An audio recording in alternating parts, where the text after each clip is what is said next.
صبح کی نرم روشنی کمرے میں داخل ہو رہی تھی جب میں نے آنکھ کھولی۔ میرے پہلو میں لیٹی ہورین خوابوں میں کھوئی ہوئی تھی۔ اس کا معصوم چہرہ صبح کی کرنوں میں دمک رہا تھا اور اس کی سانسوں کی ہلکی ہلکی آواز سکون بخش رہی تھی۔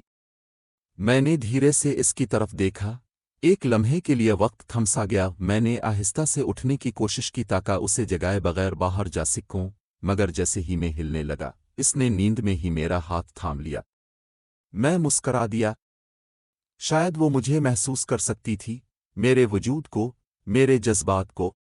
میں نے نرمی سے اس کے بالوں کو سمیٹا اور آہستہ سے اس کا ہاتھ اپنے ہاتھ میں لے لیا۔ کچھ دیر بعد ہورین جاگ گئی۔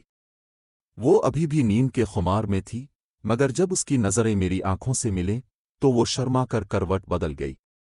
عادل، اس کی دھیمی آواز میرے دل کی دھڑکنیں بڑھا گئی۔ جی ہورین، میں نے نرمی سے جواب دیا۔ کل رات؟ وہ تھوڑا رکی۔ کیا وہ حقیقت تھی؟ میں کوئی خواب دیکھ رہی تھی؟ میں نے مسکرا کر کہا، اگر وہ خواب تھا تو میں چاہتا ہوں کہ وہ کبھی ختم نہ ہو۔ ہورین نے مجھے گہری نظروں سے دیکھا، جیسے میری ہر بات کو پرکھ رہی ہو۔ پھر ایک مدھم مسکراہٹ اس کے لبوں پر بکھر گئی۔ تم ہمیشہ ایسے ہی باتیں بناتے ہو، عادل۔ ناشتے کی میز پر ہم دونوں ایک دوسرے کو چوری چوری دیکھتے رہے۔ میرے والدین اور گھر کے دوسرے افراد اپنی گفتگو میں مصروف تھے، مگر ہمارے درمیان ایک خاموش مکالمہ جاری تھا۔ ہر نظر، ہر مسکراہٹ، ہر جنبش ایک کہانی سنا رہی تھی۔ شام کو میں اور ہورین باغ میں چہل قدمی کر رہے تھے۔ ہوائیں ہمارے گرد رقص کر رہی تھیں، درختوں کی شاخیں سرگوشیاں کر رہی تھیں۔ عادل، کیا تم نے کبھی سوچا کہ ہمارے درمیان یہ جو رشتہ ہے، اس کا انجام کیا ہوگا؟ ہورین نے آسمان کو دیکھتے ہوئے پوچھا۔ میں نے اس کی طرف دیکھا۔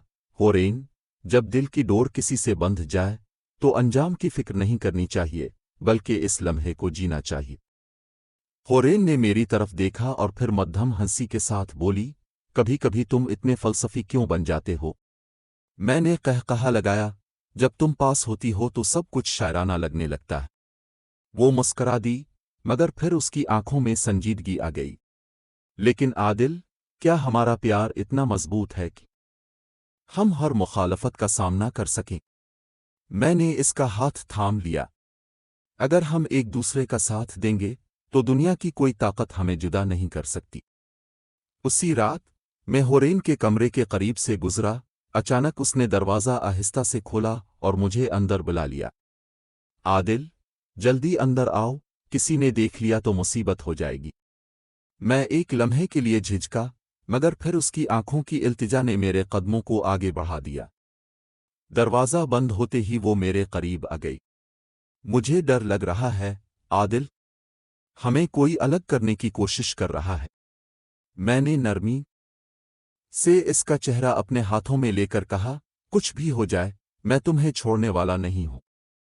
ہورین نے اپنی پیشانی میرے سینے پر رکھ دی۔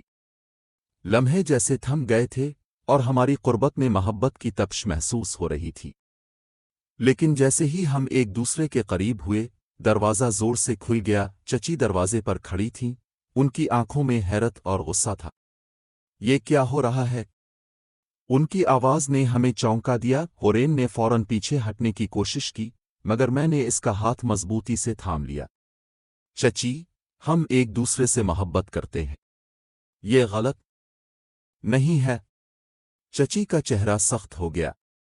یہ خاندان میں کبھی نہیں ہوا۔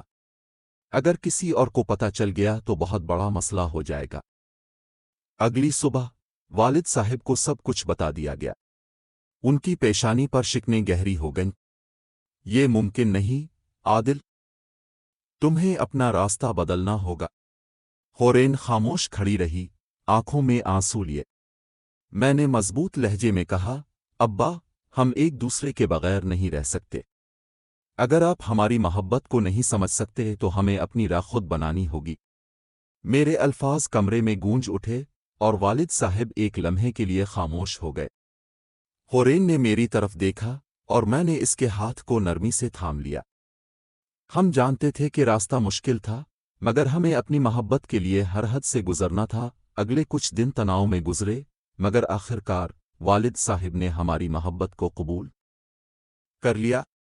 محبت آسان نہیں ہوتی، مگر اگر سچی ہو تو ہر آزمائش کا سامنا کر سکتی ہے، انہوں نے کہا، اور پہلی بار ان کی نظروں میں ہمارے لیے نرمی دکھائی دی۔ ہورین نے خوشی سے میری طرف دیکھا، آنکھوں میں چمک تھی۔ میں نے اس کے ہاتھ کو مضبوطی سے پکڑ لیا۔